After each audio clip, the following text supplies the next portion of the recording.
کہ بیٹیوں کو دیندار بناؤ، دینی ماحول میں رکھو. اور یہ بات آپ کو بول دوں ختم کرتے ہوئے، اختتام کو لے جاتے ہوئے، بیٹیوں کو موبائل مت دو، اللہ کا واسطہ مت دو. 50,000 کا زیور دلا دو، 5,000 کا موبائل مت دلاؤ. آپ کہیں گے کہ یہ بات غلط ہو رہی ہے، لیکن واللہ اگر پیار ہے، اس لیے کہ بیٹیوں کے ہاتھ کے موبائل نے بیٹیوں کو آبرو بیچنے تک پہنچا دیا. مت دو بیٹیوں کو. کیا ضرورت ہے بیٹی کو موبائل دینے کی؟ ہماری بیٹیاں اسمارٹ موبائل یوز کر رہی ہیں، باپ لا کے دے رہا ہے برتھ ڈے کے موقع پہ، بھائی لا کر کے دے رہا ہے. کیوں بھائی؟ ایک وقت وہ تھا، ہمارے مذہب میں بیٹی کی عزت اتنی ہے، حدیث پاک میں آتا ہے کہ اگر عورت کے پیر میں پازیب ہو اور اس پازیب کے اندر گھنگرو بندے ہو تو گھنگرو باندھ کر اگر عورت گھر میں چلتی ہے تو اس گھر میں رحمت کے فرشتے داخل نہیں ہوتے. اب اس گھنگرو کا کیا تعلق ہے رحمت کے فرشتوں سے کہ نہیں داخل ہوتے ہیں؟ اس لیے کہ عورت جب پازیب باندھ کر، پازیب میں گھنگرو باندھ کر گھر میں چلتی ہے تو لوگوں کو پتا چلتا ہے کہ کوئی عورت چل رہی ہے، کوئی عورت چل رہی ہے. اتنی بھی بات اسلام نے گوارا نہیں فرمائی. عورت مکمل عورت ہے، اور عورت کہتے ہیں چھپانے کی چیز کو، اسے چھپاؤ، چھپانے کی چیز ہے. جب تک عورت چھپی رہے گی اس کی آبرو محفوظ رہے گی. اور میں تو اپنی بہنوں سے کہتا ہوں، کوئی تم سے موبائل واپس لے لے اس سے پہلے اپنی آبرو کی خاطر تم خود موبائل سے اپنا رشتہ توڑ لو. اگر آبرو خطرے میں پڑ جائے، جملے پہ توجہ کرنا، آبرو خطرے میں پڑ جائے تو اسلام سب سے اچھی جگہ جسے مسجد کہتا ہے، عورت کو مسجد سے روک دیتا ہے. آبرو کی حفاظت کے لیے جب عورت کو مسجد سے روکا جا سکتا ہے، عورت تو آبرو کی حفاظت کے لیے عورت کو موبائل سے نہیں روکا جا سکتا. منع کرو، روکو، لے لو اپنی بیٹیوں سے، سمجھا منا کر. اور بیٹیاں اگر سنے تو ان سے کہتا ہوں آبرو پیاری ہے، چھوڑ دو موبائل. اس لیے کہ مس کال دینے والا کس نیت سے دیتا ہے وہ تو وہی جانتا ہے. کچھ لڑکے ہوتے ہی ایسے ہیں، آپ کو پتا ہوگا، ہم سے زیادہ آپ لوگ جانتے ہیں دنیا کے معاملات. لڑکے بیٹھ کر کے زبردستی نمبر لگاتے ہیں کہ کہیں تو تیر لگے گا، کہیں تو شکار لگے گا، اور پھر اس کے بعد جو کچھ ہوتا ہے وہ ہے سب.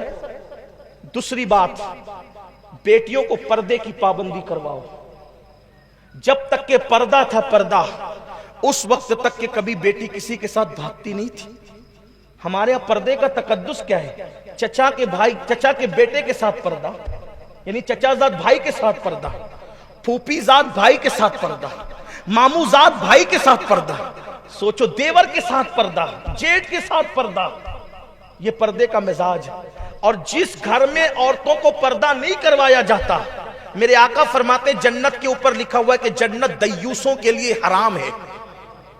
جنت کے دروازے پہ لکھا ہے جنت دیوسوں کے لیے حرام ہے. حضور فرماتے ہیں جس گھر کی عورتیں پردہ نہیں کرتی، مرد پردہ نہیں کرواتے، وہ مرد دیوس ہے. دیوس، نہ ان کی نمازیں قبول ہے نہ ان کی دعائیں قبول ہے. اگر ہماری گھر کی عورتیں آدھی آستین کے کپڑے پہن کر گھوم رہی ہے، آپ تہجد پڑھتے رہیے، کوئی فائدہ نہیں ہے. آپ داڑھی بڑی کر لیجئے، کوئی فائدہ نہیں ہے آپ کو. پردہ پردہ ہے. جب چچا زاد بھائی سے پردہ ہے تو پڑوسی کے ساتھ بے پردگی کیسی؟ کالج کے دوستوں کے ساتھ بے پردگی کیسی؟ لوگ کہتے ہیں نہیں نہیں مولانا، پردہ تو ہماری آنکھوں میں ہونا چاہیے. کچھ عورتیں بہت ہوشیار بھی ہے نا، میری بہنیں کہتی مولانا آنکھوں میں پردہ چاہیے، چہرے پہ پردہ ڈال کے کیا ہے؟ میں کہتا ہوں میری بہن تیری آنکھوں میں پردہ ہے، سامنے والے کی آنکھ پہ کس نے پردہ ڈالا؟ ہمارا مزاج تو یہ ہے ہمارے مذہب کا کہ ایک صحابی جو نابینا تھے، حضور علیہ السلام نے ازواج پاک سے فرمایا پردہ کرو. ام المومنین نے کہا کس سے؟ کہا ان سے کرو. کہا حضور یہ نابینا ہے. آقا فرماتے یہ نابینا ہے، تم تو نابینا نہیں ہو. یہ مزاج ہے، یہ تقدس ہے. جب تک یہ تقدس باقی رہا، یہ تقدس جب تک باقی رہا، ہماری بیٹیاں کبھی کسی کے ساتھ نہیں بھاگی، اپنوں میں کسی کے ساتھ نہیں بھاگی، غیر کے ساتھ بھاگنے کی ضرورت ہی نہیں ہے. پردہ جب تک رہا. پردہ گیا، حیا گئی، موبائل آ گیا، انٹرنیٹ فیس بک پہ بیٹیاں بیٹھنے لگی، پھر کیا ہوگا؟ آگی تو لگے گی. پھر باپ کو چار چار آنسوؤں سے رونا پڑ رہا ہے. بیٹی پر توجہ نہیں کرتے، بیٹی پر توجہ نہیں کرتے، اور جب وہ آبرو بیچ دیتی ہے تو پھر کہتے ہو سب لٹ گیا، سب تباہ ہو گیا، سب برباد ہو گیا۔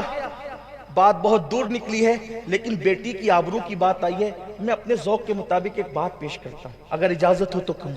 بات ختم کرنے چلا تھا، لیکن چلیں ایک بات پہ بات ختم کر رہا تھا، دو باتیں کر کے بات مکمل کر لیتے ہیں۔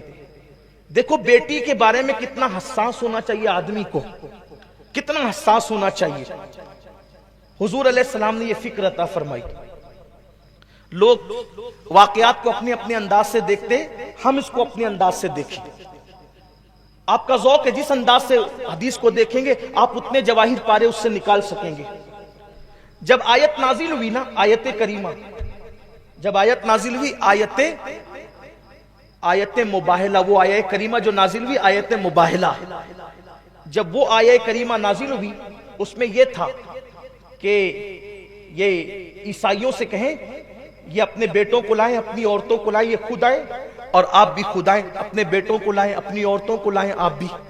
تو حضور علیہ الصلوۃ والتسلیم نے جو ہے ان لوگوں کو بلایا کہ بھئی تم بھی اپنے بیٹوں کو لاؤ، ہم بھی اپنے بیٹوں کو لاتے ہیں۔ ابناءنا و ابناءکم، نساءنا و نساءکم، انفسنا و انفسکم، یہ آیت کریمہ جب آئی تو بیٹوں کی حیثیت سے حضور اپنے بیٹوں کو لے کے چلے، حسنین کریمین، اور گھر کی خاتون کے حساب سے، عورت کے حساب سے حضور علیہ السلام اپنی بیٹی سیدہ فاطمہ کو، تمام عورتوں کی سردار سیدہ فاطمہ کو لے کر چلے۔ اب وہ واقعہ بتانا مقصود نہیں ہے، لیکن غیرت رسول بتانا مقصود ہے۔ ہمارے بعض بزرگوں نے اس قافلے کو جو دین کی حمایت کے لیے پنجتن پاک پر مشتمل نکلا تھا، حضور تھے، علی پاک تھے، حسنین کریمین تھے، سیدہ فاطمہ تھی، یہ 5 نفوس جب اس قافلے کے لیے نکلے تو امام حسین گودی میں تھے، امام حسن انگلی پکڑے ہوئے تھے، سیدہ فاطمہ الزہرا حضور کے پیچھے چل رہی تھی، ان کے پیچھے مولا علی چل رہے تھے۔ اس طرح اس ترتیب سے قافلہ چل رہا تھا، اور کس شان سے چل رہا تھا؟ حضور قدم رکھ کے اٹھاتے تو حضور کے قدم کے اٹھانے کے بعد اسی جگہ پہ سیدہ اپنا قدم رکھتی، اور جب سیدہ فاطمہ اپنا قدم اٹھاتی تو مولا کائنات ان کے قدم پر اپنا قدم رکھتے۔ عاشق دیکھنے والا نتیجہ کیا نکالتا ہے؟ عاشق کہتا ہے غیرت مصطفیٰ تو دیکھو، حضور اپنی بیٹی کو اجنبی زمین پہ لے جا رہے ہیں، تو حضور علیہ السلام نے زمین کے اور فاطمہ کے قدم کے درمیان اپنے قدم کو پردے کی حیثیت دے دی ہے، اپنے قدم کو پردے کی حیثیت دے دی ہے۔ اور جب سیدہ نے بابا کے قدم پہ قدم رکھا تو فاطمہ کے نقش قدم پر کسی اجنبی مرد کا پیر نہ پڑ جائے، علی سے کہا فاطمہ کے نقش قدم پر علی اپنا قدم رکھ کے نقش پائے فاطمہ بھی مٹا دو، تاکہ فاطمہ کے نقش قدم کو بھی کوئی پامال نہ کر سکے۔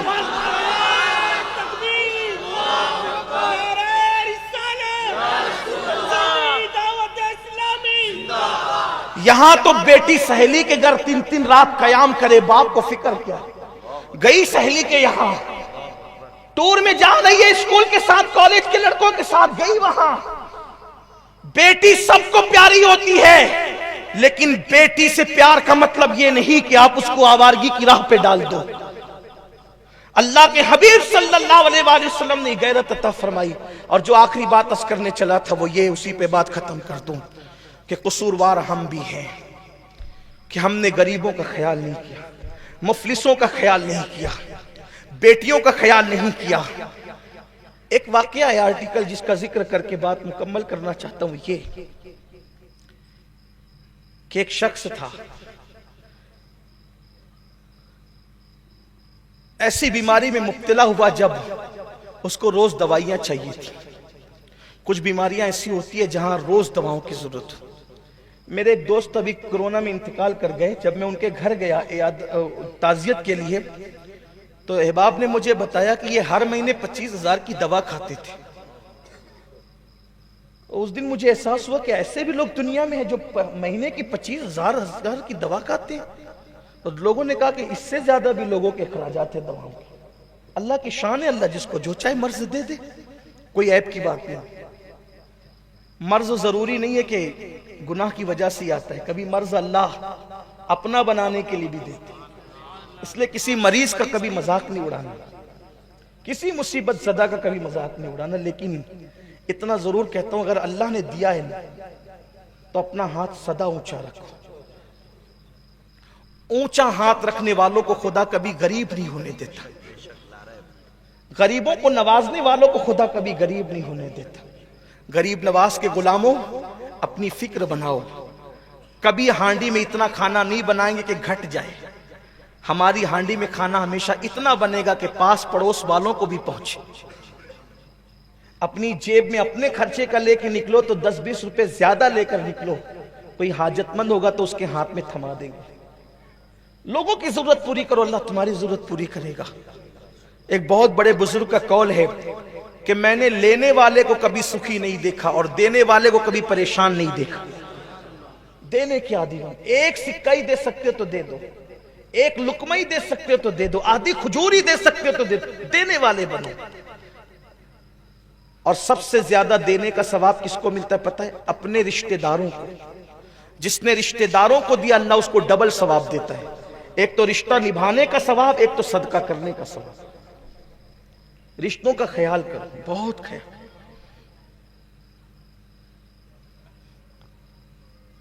تم ایسے مرض میں وہ بندہ گرفتار ہوا کہ اس کو روز دوائیاں چاہیے، خدا کا کرنا چند دنوں کے بعد بیوی بھی مرض میں گرفتار ہوئی اور 4 یا 5 بیٹیاں تھی، بیٹا نہیں تھا۔ اس کا مطلب آپ سمجھ سکتے ہیں کہ مسائل کیا ہوں گے۔ بیٹیاں ہی بیٹیاں سب جوان ہو چکی ہے، بیٹا نہیں ہے گھر کے اندر۔ اب دوائی کو پیسے نہیں، بیمار پڑ گیا باپ اور اس کی بیوی بیمار پڑ گئی، بہت مدد طلب کی، کسی نے مدد نہیں کی۔ اب مدد کوئی کرتا بھی تو 1 دن کرے گا، 2 دن کرے گا، کون کتنی مدد کرے گا کوئی کسی کی۔